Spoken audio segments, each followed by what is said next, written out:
বিয়ে করব, অনেকের পরিবার পরিজনকে ছেলে সন্তান বিয়ে করা, যে বিষয়গুলো আমাদের জানা উচিত। সম্মানিত হাজির, স্বামী এবং স্ত্রী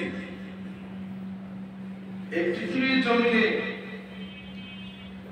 স্বামী স্ত্রীর সম্পর্ক হচ্ছে মধুর সম্পর্ক, আর কোন সম্পর্ক নয়। যখন মানুষ বিবাহ বন্ধনে আবদ্ধ হয়, তৎক্ষণিক ওই বংশে কবুল করার সঙ্গে সঙ্গে আল্লাহ তাআলা উভয়ের মধ্যে নিয়ামতের রহমত দিয়ে দিয়েছেন। সুবহানাল্লাহ। হাদিসের মধ্যে রাসূল কারীম সাল্লাল্লাহু আলাইহি ওয়াসাল্লাম বলেন, বিয়ের মাধ্যমে যে সম্পর্ক যত দূর আগায়, পৃথিবীর জমিনে অন্য কোন সম্পর্ক অত দূর আগাইতে পারে। স্বামী স্ত্রীর সম্পর্ক এই পৃথিবীর মধ্যে সবচেয়ে মধুর সম্পর্ক, সবচেয়ে মায়ার সম্পর্ক, সবচেয়ে গভীর ভালোবাসার সম্পর্ক। এই পৃথিবীর জমিনে বিয়ের মাধ্যমে যখন মানুষ আবদ্ধ হয়, মানুষ ইনসাফ ভিত্তিক চলার কারণে মানুষ একজন জীবন সঙ্গী নিয়ে আমিত্ব বসবাস করে। আবার বেইনসাফ ভিত্তিক চলার কারণে নারী যদি খারাপ হয় অথবা স্বামী যদি খারাপ হয়, একজন যদি খারাপ হয়, তাহলে এই সম্পর্ক আর বেশি দিন টিকে। ইনসাফ ভিত্তিক চলার কারণে স্বামী স্ত্রীর সম্পর্ক আল্লাহ তাআলা আমিত্ব পর্যন্ত নিয়ে যান। আজকে আমরা জানবো আমাদের সমাজে না স্বামী স্ত্রী নিয়ে অনেক সমস্যা, ঘরে ঘরে সমস্যা। কেন এত সমস্যা? আমাদের মেনে নেওয়ার ক্ষমতা কম, সহ্য করার ক্ষমতা কম। নারী ভাবে এত পরিশ্রম করি আমি, আমার কিছু কথা কেন শুনবে না। পুরুষ ভাবে সারাদিন ইনকাম করি, ক্লান্ত হয়ে ঘরে ফিরি, সেখানে কেন তার দ্বারা সহ্য হবে। ইনসাফ ভিত্তিক আচরণ না থাকায় স্বামী স্ত্রীর মধ্যে যত সমস্যা হয়, ওই সমস্যা তৈরি হচ্ছে। সাইয়্যিদুনা আদমকে আল্লাহ তাআলা যখন জান্নাতে বানালেন, একক ছিলেন তিনি, একজন ব্যক্তি ছিলেন সাইয়্যিদুনা আদম। আল্লাহ তাআলা কুদরতি হাত দিয়ে বানিয়েছেন। সুবহানাল্লাহ। আমাদের কাউকে রব্বুল আলামিন তার কুদরতি হাত দিয়ে বানান নাই, আদমকে রব্বুল আলামিন তার কুদরতি হাত দিয়ে বানালেন। সুবহানাল্লাহ। সম্মানিত হাজিরিন, আদমকে বানানোর পর তিনি জান্নাতে একাকী অনুভব করলেন। কত বড় বিশাল জান্নাত, তিনি একাকী বসবাস করলেন। তার ভিতরে জাগ্রত হলো, যদি একজন সঙ্গিনী পাই, যদি একজন প্রিয়তমা পাই, তাহলে হয়তো আরো একটু ভালো লাগবে। তার অন্তরের বিষয় দিয়ে প্রকাশ করে নাই। জান্নাত এমন একটা জায়গা, এমন একটা স্থান, কোন মানুষের যদি অন্তরে জাগে আমি এটা খেতে চাই, আমি এটা পেতে চাই, জাগলে অটোমেটিকলি তার সাথে হাজির হয়ে যায়। সাইয়্যিদুনা আদমের অন্তরে জাগলো একজন সঙ্গী দরকার, একজন প্রিয়তমার প্রয়োজন। আল্লাহ সুবহানাহু ওয়া তাআলা সাইয়্যিদুনা আদমকে ঘুম পাড়িয়ে দিলেন। তার বাম পাজরের বাঁকা হাত থেকে হযরত হাওয়াকে সৃষ্টি করলেন। সুবহানাল্লাহ। আমাদের মা আদি মাতা হযরত হাওয়া আলাইহিস সালাম কোন জায়গা থেকে? বাম পাজরের বাঁকা হাত থেকে। কোন হাত? বাম পাজরের বাঁকা হাত। হাদিস রাসূল কারীম সাল্লাল্লাহু আলাইহি ওয়াসাল্লাম বলেন, যেটা সবচেয়ে বড় বাঁকা, ওই হাত দিয়ে নারীকে সৃষ্টি করা হয়েছে। অর্থাৎ প্রত্যেক ব্যক্তির স্ত্রীকে প্রত্যেক ব্যক্তির বাঁকা হাত থেকে সৃষ্টি করা হয়েছে। হুজুর বলেন, ওই বাঁকা হাতকে যদি তোমরা সোজা করতে যাও, ভেঙে যাবে। এটাকে সোজা করা যায়, আবার ছেড়েও দেওয়া যাবে। তোমরা উত্তম উপদেশ গ্রহণ করো, উত্তম কথার মাধ্যমে তাকে পরিবর্তন করো। ডিরেক্ট সোজা করা যাবে। নারী জাতি মায়ার জাতি, নারী জাতি ভালোবাসার জাতি। এই জাতিকে আপনি রাগ করে, গরম করে, মাইক দিয়ে সোজা করতে পারবেন? রাসূলুল্লাহ বললেন, উত্তম কথার মাধ্যমে পরিবর্তন করো। আল্লাহ তাআলা বললেন কোরআনের মধ্যে যে আমি একজন মানুষ থেকে এই পৃথিবীর জমিনে নারী পুরুষ দিয়ে বরাবরি করেছে। হিন্দু, খ্রিস্টান, বৌদ্ধ, মুসলমান সবার আদি বাবা সাইয়্যিদুনা আদম। রব্বুল আলামিন বলেন, ওয়ামিন আয়াতিহি, আমার অনেকগুলো নিদর্শন পৃথিবীর জমিনে আছে, অনেক কিছু আমি সৃষ্টি করেছি। তার মধ্যে উল্লেখযোগ্য একটি নিদর্শন হচ্ছে আন খালাকালাকুম মিন আনফুসিকুম আজওয়াজা, আমি প্রত্যেক বান্দার বাঁকা হাত থেকে তার স্ত্রীকে সৃষ্টি করেছি। সুবহানাল্লাহ। আমার বাড়ি কোথায়? আমার স্ত্রীর বাড়ি কোথায়? আপনার সাথে পূর্ব পরিচয় কিন্তু ছিল না, আল্লাহ আপনার হাত থেকে কিন্তু বানাইছে। সুবহানাল্লাহ।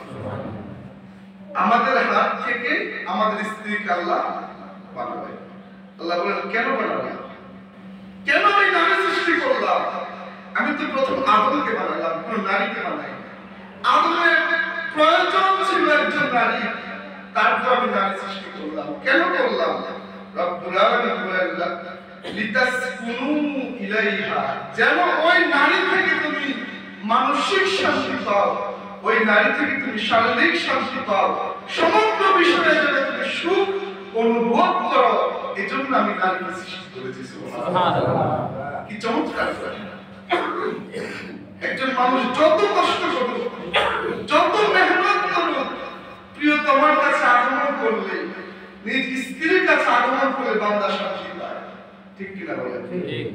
আল্লাহ বলছেন, কি চমৎকার কথা, লিতাসকুনু ইলাইহা, যেন আরাম পাও। সুবহানাল্লাহ।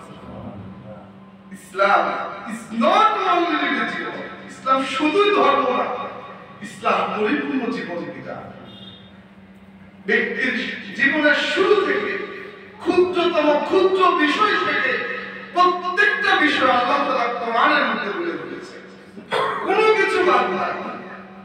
কিভাবে কি করতে হবে, কিভাবে খেতে হবে, কিভাবে প্রস্রাব করতে হবে, সামান্যতম বিষয় ইসলাম ছেড়ে দেয়, শিখে দিয়েছে কিভাবে করতে হবে।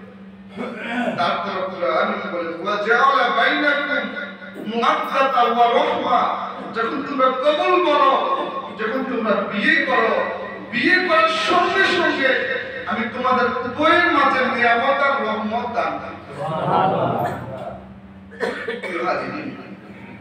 তো আমরা যে কথাগুলো বললাম, যে এলাকার মধ্যে স্বামী স্ত্রী নিয়ে অনেক ঝামেলা, অনেক মহিলা অভিযোগ করেছে তার স্বামীরা ভালো আচরণ করে, আবার অনেক স্বামী অভিযোগ করেছে আমার কাছে তার স্ত্রী ভালো আচরণ করে না।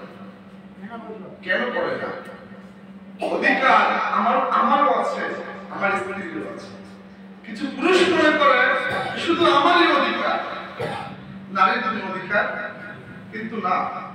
আল্লাহ কোরআন বলে, তোমারও যেভাবে অধিকার আছে নারীরও সেটার অধিকার আছে। রব্বুল আলামিন বলেন, ওয়ালা কুনতা মিথলুল্লাযী আলাইহিন্না বিল মা'রুফ, ন্যায়সঙ্গতভাবে একজন পুরুষের যে অধিকার আছে নারীর উপর, একজন নারীরও সেই অধিকার আছে পুরুষের উপর। সুবহানাল্লাহ। আল্লাহ ইনসাফ করেন না, শুধু পুরুষকে তিনি অধিকার দেন নাই, নারীকে অধিকার দিয়েছেন। তারপর আল্লাহ বলেন, ওয়ালিল রিজালি আলাইহিন্না দারাজাতুন, অধিকার তোমাদের সমান থাকবে, কিন্তু মর্যাদার দিক থেকে স্বামীকে আল্লাহ অনেক মর্যাদা দিয়েছেন। নারী তার পুরুষকে সম্মান করবে, নারী তার স্বামীকে সম্মান করবে। স্বামীর মর্যাদা আল্লাহ অনেক বেশি দিয়েছে, কিন্তু নারীর উপরও স্বামীর অধিকার আছে, স্বামীর উপরও নারীর অধিকার আছে। প্রিয় হাজিরিন, রাসূল করিম সাল্লাল্লাহু আলাইহি ওয়াসাল্লাম বলেন, আলা ইন্না লাকুম আলা নিসাইকুম হাক্ক, যেভাবে তোমাদের অধিকার আছে তোমাদের বউদের উপর, অনুরূপভাবে ওয়ালিন নিসাই আলাইকুম হাক্ক, তোমাদের নারীদের, তোমাদের বউদের অধিকার আছে তোমাদের উপর। সম্মানিত হাজিরিন, আমরা কিছু অধিকারের কথা আজকে আলোচনা করব। এক নম্বর হচ্ছে স্ত্রীর অধিকার নিয়ে। স্ত্রীর কোন কোন অধিকারগুলি আছে? এক নম্বর অধিকার হচ্ছে স্ত্রীর সাথে ভালো আচরণ করা। ওই যে বললাম, নারী বাঁকা হাড়ের তৈরি, এটাকে আপনি শক্ত কথা ঠিক করতে পারবেন। ভালো আচরণের মাধ্যমে, ভালো কথার মাধ্যমে, উত্তম নসিহার মাধ্যমে ঠিক করতে হবে। এক নম্বরে স্ত্রীর সাথে ভালো আচরণ করা। দুই নম্বর যে বিষয়টা সবচেয়ে কমন আমাদের সমাজে, সামান্য বিষয় নিয়ে স্ত্রীর সাথে ঝগড়া করা হয়, ঠিক কিনা বলে? সামান্য বিষয় নিয়ে ঝগড়া হয়, মারামারি হয়, কাটাকাটি হয়। প্রিয় হাজরিন, এই জন্য সামান্য বিষয়গুলি মেনে নিতে হবে। সামান্য বিষয়গুলি কি বললাম? মেনে নিতে হবে। একদিন একজন সাহাবী হযরত ওমরের কাছে আগমন করলেন বিচার দেওয়ার জন্য যে আমার স্ত্রী ভালো আচরণ করে না, আমার স্ত্রী আমার সাথে উচ্চ গলায় কথা বলে। আগমন করেছে বিচার দেওয়ার জন্য। এসে দেখে সাইয়্যিদুনা ওমরের স্ত্রী ওমরের সাথে জোরে কথা বলছে, রাগ থাকতেছে। এই অধিকার তো আছে না? প্রিয় হাজিরিন, ওই ব্যক্তি আসলে বিচার দেওয়ার জন্য আমার স্ত্রী আমার সাথে জোরে কথা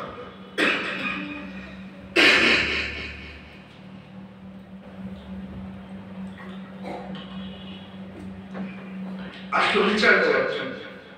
এসে দেখে ওমরের স্ত্রী ওমরের সাথে রাগ করতেছে। তার কি বিচার দিবে? বিচার না দিয়ে চলে যাচ্ছে। ওমর ডাকলেন, কোথায় যাচ্ছ? বলল, হুজুর আসলাম নালিশ করার জন্য। কি নালিশ? আমার স্ত্রী আমার কথা শুনে না, ঝগড়া করে, মাঝে মাঝে রাগান্বিত হয়। আর এখন কি বিচার দিব?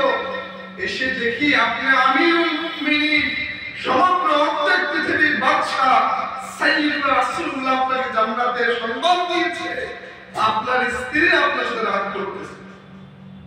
ওমর বললেন, রাগ তো করার অধিকার আছে তার। যখন সে রাগ করে আমি চুপচাপ থাকি, আমি রাগ করলে সে চুপ থাকে। দুইজন একসাথে রাগ করা যাবে? একজন রাগ করবে, আরেকজন চুপ থাকবে, তাহলে কোনো ঝগড়াঝাটি। ওমর বলছে রাগ করার অধিকার তার আছে। সে আমার সন্তানের মা, সে আমার খাবার দাবার আয়োজন করে, আমার জামা কাপড় ধুয়ে দিচ্ছে, আমার এই সেবা করছে, তার কি কোনো অধিকার নেই? ওই ব্যক্তি বলল, আমার স্ত্রী তো তাই করছে। ওমর বলল, চুপ থাক। যখন ঠান্ডা হয়ে যাবে তখন বুঝাবা, তখন কথা বলবা, মিষ্টি কথা বলবা। হাজারো রাগের পর যদি স্বামী একটু হেসে কথা বলে, একটু ভালোবেসে কথা বলে, স্ত্রীর রাগ থাকে? রাগ থাকবে কেন? রাগ থাকার কোনো সুযোগ নেই। এই জন্য রাসূল বলেন, বাঁকাহারকে তোমরা সহজ ভাষায় সোজা করো। তাহলে যে কথা বললাম, সামান্য বিষয় নিয়ে স্ত্রীর সাথে ঝগড়া করা যাবে? এই এলাকায় এমন যুবক আছে, এমন বিবাহিত পুরুষ আছে যারা স্ত্রীদের পরিবার পরিজন নিয়ে গালিগালাজ করে। বিচার আসছে আমার, স্ত্রীর মা বাবার নাম ধরে গালিগালাজ করে। ঝগড়া তো হবে, পরিবারে তো ঝগড়া হবে, ভালোবাসার মধ্যে রাগ থাকবে, কিন্তু নিজের স্ত্রীকে অথবা নিজের স্বামীকে অন্যের কাছে বিচার দিয়ে অপমান করা যাবে না। হাজারো বার যদি আপনি বিচার করেন, অপমান তো আপনারাই হচ্ছেন, দিন শেষে আবার সংসার হচ্ছে। অতএব স্বামী স্ত্রীর পার্সোনাল বিষয়গুলি নিজেদের মধ্যে সমাধান করার চেষ্টা করবেন। তৃতীয় পক্ষের কাছে যাওয়ার কোনো সুযোগ নাই। তৃতীয় পক্ষের কাছে যখন যাবেন, তখন আপনি অপমানিত হবেন, আপনার স্ত্রী অপমানিত হবে। অতএব এই পার্সোনাল বিষয়গুলি নিজেদের মধ্যে সমাধান করার চেষ্টা করবেন, ইনশাআল্লাহ। 3 নাম্বার, সামর্থ্য অনুযায়ী স্ত্রীর পিছনে খরচ করতে হবে। অনেক স্বামী আছে খুব বিপদ, স্ত্রীর ভরণ পোষণ ঠিক মতো দেয় না, তারও কিছু হাত খরচ প্রয়োজন। যত আপনি খরচ করে দেন পরিবারের মধ্যে, মাসিক কিছু টাকা তার কাছে দিবেন, তোমার ইচ্ছে মতো খরচ করলে করবে, না করলে থাকবে। এটা খুব গুরুত্বপূর্ণ। স্ত্রীর হাতে কিছু টাকা দিবেন প্রতি মাসে অথবা সপ্তাহে, ভালোবাসা বৃদ্ধি পাবে। 4 নম্বর, শরীয়ত মোতাবেক চলার জন্য উৎসাহ দিবেন। স্ত্রী যেন শরীয়ত মোতাবেক চলে, যদি সে শরীয়ত মোতাবেক না চলে তাকে বোঝানোর চেষ্টা করবেন। একজন নারী যখন জাহান্নামে যাবে, একজন নারী জাহান্নামে গেলে 4 জন পুরুষকে জবাবদিহি করতে হবে একজন নারীর কারণে। 1 নম্বর হচ্ছে বাবা, 2 নম্বরে তার ভাই, 3 নম্বরে তার স্বামী, 4 নম্বরে তার সন্তান। একজন নারীর কারণে 4 জন পুরুষকে জবাবদিহি করতে হবে। আপনাদের অনেকের পরিবার পরিজন ঠিক মতো নামাজ পড়ে, অনেকের পরিবার নামাজ পড়ে না, বাড়ি থেকে কি করে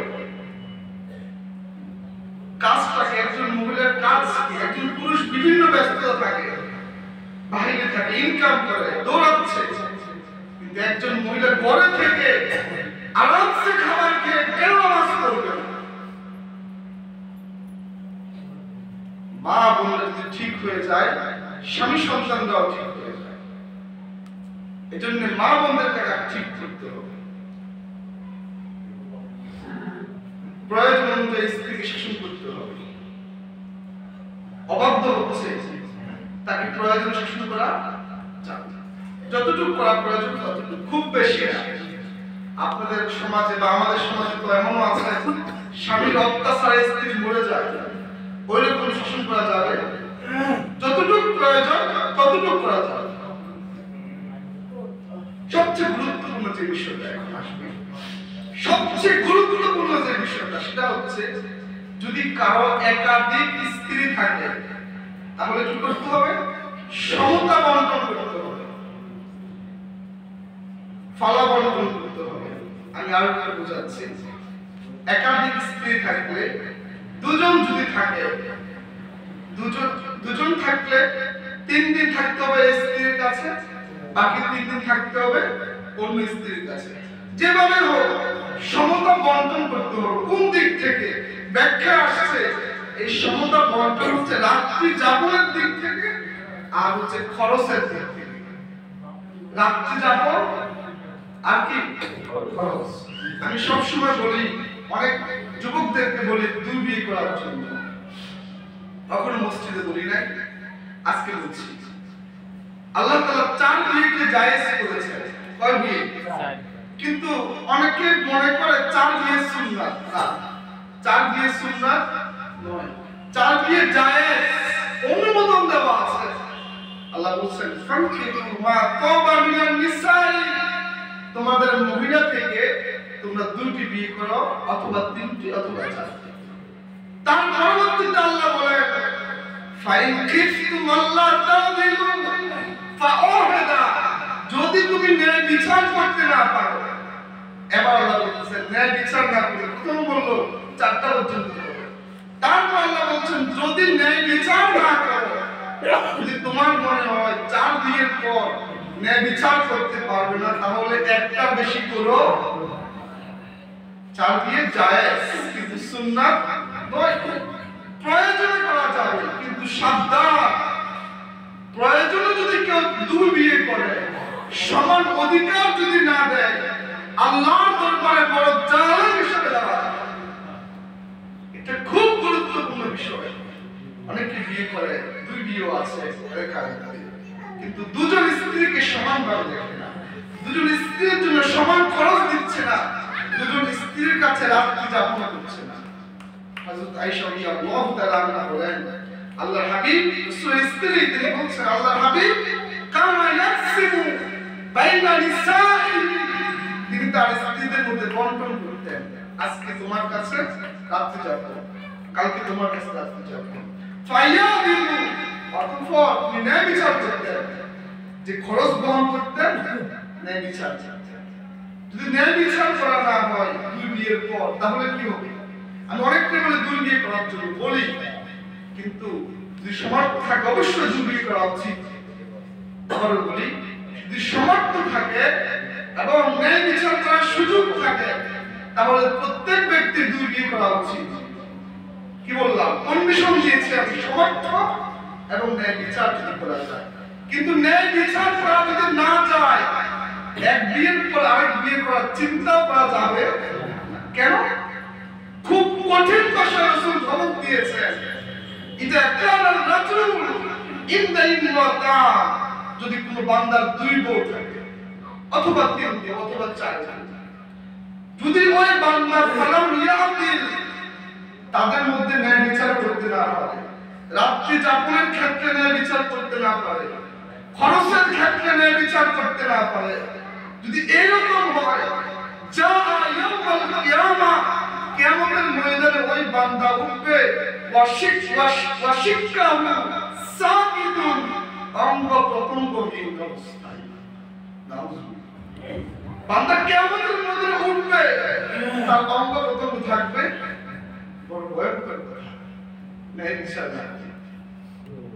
বিয়ে করতে অনেকে লাফায়, 2 বিয়ে 3 বিয়ে করতে, হাদিসটা শোনা দিলাম, 2 বিয়ে 3 বিয়ে 4 বিয়ে যায়, কিন্তু ন্যায় বিচার না করলে কিয়ামতের ময়দানে ক্ষতি করা হবে। ঠিক কিনা বলেন? তাহলে কি বললাম? আমরা স্ত্রীর অধিকার নিয়ে কথা বললাম, এবার আমরা কথা বলবো স্বামীর অধিকার নিয়ে। যেভাবে স্ত্রীর অধিকার আছে সেভাবে স্বামীরও অধিকার আছে। আল্লাহ তাআলা বললেন, আমরা কোরআনের শুরুতে বললাম ওয়ালিল রিজালি আলাইহিন্না দারাজাতুন, আল্লাহ বলেন আমি স্বামীদেরকে সম্মানিত করেছি, স্ত্রীদের উপর সম্মানিত করেছি। রাসূল বললেন যদি আল্লাহ ব্যতীত এই দুনিয়ার জমিনের মধ্যে কাউকে সিজদা করার হুকুম দিতাম, আমি প্রত্যেকটা নারীকে বলতাম আনতাসজুদা লিজাওজিহা, প্রত্যেকটা মহিলা যেন তার স্বামীকে সিজদা করে। তার মানে কত সম্মানিত, কত সম্মানিত। স্ত্রীর উপর স্বামী অসন্তুষ্ট, যদি ওই অবস্থায় স্ত্রী মারা যায় ওই বান্দির জন্য অবস্থা খারাপ। স্বামী অসন্তুষ্ট অবস্থায় রাত্রি যাপন করলে সারা রাত আল্লাহর ফেরেশতারা ওই নারীর উপর অভিশাপ দেয়। তাহলে স্বামীর কিছু অধিকার কথা আমরা বলি, মা বোনরা শুনবে এবং আপনারা শুনেন, আপনাদের বউদেরকে বলবেন, যেটা কমন হয়ে যায় আপনার সাথে বলবেন যে হুজুর বলছে। 1 নম্বরে স্বামীর মন জয় করার জন্য চেষ্টা করবে প্রত্যেক মহিলা। অনেক মেয়ে আছে আগামীতে বিয়ে হবে, অনেক নববধূ আছে এলাকার মধ্যে, এবং প্রত্যেকের বধূ আছে, নববধূ হোক আর পুরাতন বধূ হোক, হুকুম তো একই। প্রত্যেক মহিলা চেষ্টা করবে যেভাবেই হোক স্বামীর মন জয়। বৃদ্ধ হয়ে গেলে কিন্তু স্বামী স্ত্রীর এই বিষয়গুলি ঠিক থাকে না। স্বামী ঘুমায় এক জায়গায়, স্ত্রী ঘুমায় আরেক জায়গায়, কেন? এটা কমন সমস্যা। শরীয়ত সম্মত প্রত্যেকটা কাজে স্বামীর অনুগত্য করতে হবে, প্রত্যেকটা কাজে অনুগত্য করতে হবে, স্বামীর সম্পদ হেফাজত করতে হবে। স্বামীকে অসন্তুষ্ট রেখে নফল নামাজ পড়া যাবে না, স্বামীকে অসন্তুষ্ট রেখে নফল রোজা রাখা যাবে। স্বামী বলছে প্রয়োজন নাই, স্ত্রী বলছে না পড়ি, দরকার নাই, এই নামাজের কোনো প্রয়োজন নাই। স্বামীর নাম ধরে ডাকা যাবে।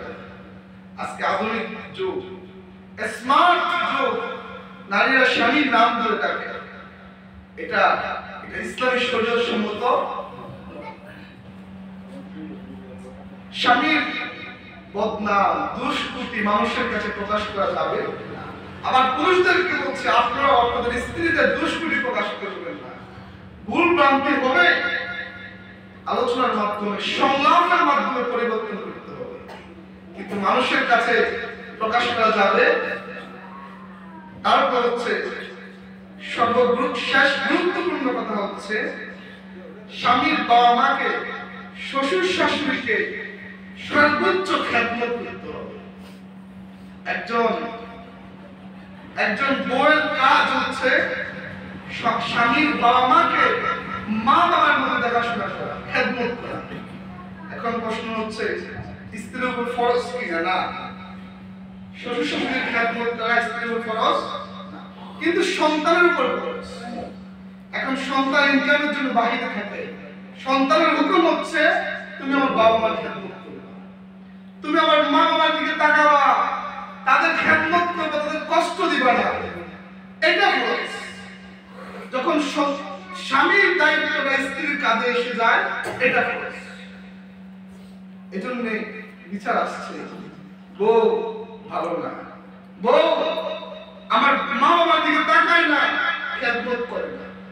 এলাকার মহিলাদেরকে বলছি, আপনাদেরকে বলছি, যার তো তার আপনার মা বাবার খেদমত যদি না করে আপনি শাসন করবেন, 1 নাম্বার। 2 নাম্বার বোঝাবেন, শাসন করবেন। তারপরে যদি আপনার মা বাবার খেদমত না করে প্রয়োজন অনুসারে আপনি দ্বিতীয় বিয়ে করবেন। তারপরে যদি সে খেদমত না করে প্রয়োজন অনুসারে আপনি তালাক দিবেন। কেন আপনার মা বাবার খেদমত করবেন? তাকে করতেই হবে, এটা তার দায়িত্ব।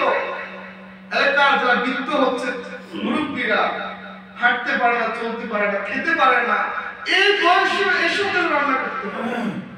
বউরা কি করে পারে? খাপ্তারা বউরা আছে, প্রয়োজন অনুসারে দ্বিতীয় বিয়ে করবে অথবা তালাক দিবে। যেভাবেই হোক সে তার শ্বশুর শাশুড়ির খেদমত করতে হবে। সম্মানিত হাজির, দিদির মা বাবার সাথে কেমন আচরণ করতে হবে? সেম আচরণ করতে হবে। যেভাবে আমার দায়িত্ব তার উপর, তার দায়িত্ব আমার উপর। তারাও আমার বাবা মা, তারাও আমার সেই হিসেবে সম্মানের পাত্র। আমার সমর্থ অনুযায়ী আমি অবশ্যই খেদমত করতে হবে। সম্মানিত হাজির, রাসূলুল্লাহ বললেন, নারীদের কথা বললেন যে 4 কাজ যদি তোমরা করো তাহলে তোমরা জান্নাত।